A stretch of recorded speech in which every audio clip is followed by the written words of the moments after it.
my big question was, how do you motivate unmotivated workers? So I'm pretty new when it comes to management on the younger side. So I didn't really have any experience when it comes to fully managing someone who doesn't think like I do. I knew that they weren't going to take it as passionate and as serious as I am because, this is my family business Yep. and it's not theirs. But I was struggling on how to get them to do more work, but without being that boss where you're almost forcing them to do something. Yeah. And we were running into problems left and right of people just coming back with work not completed, even though they were right next to it. Then people would just quit without really giving us any notice. And, if it happens so often, you then have to look back on yourself, okay, what are Hmm. we doing versus what's everyone else is doing wrong? Yeah, So I 100%. brought that question to the table just because, I knew that I was going to get a lot of answers. Awesome.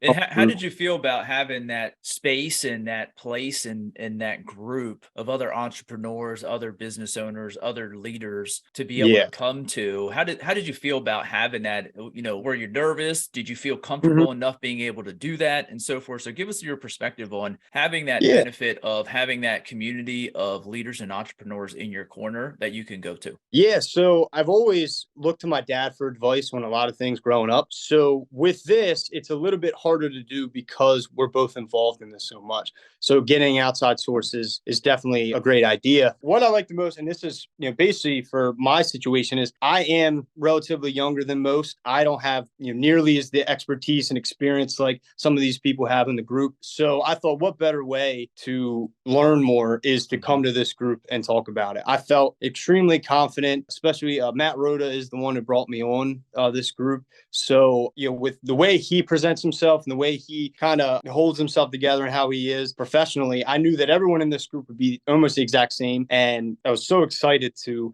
come here and ask them what they think that I should do in that situation. There's a lot of great ideas that they were thrown. A lot of it was they gave me a lot of stories from their own Mhm. perspective and their own experience, which that's not a selfish thing to do. Is it was nice to hear that, okay, other people have dealt with this. This is what they did. This is what they didn't do. This is what worked. This is what didn't work. And now I'm able to take all of that together and, try to implement that into my problem and see if that works. So, this group definitely helped me out with all of that. Nice. That's awesome.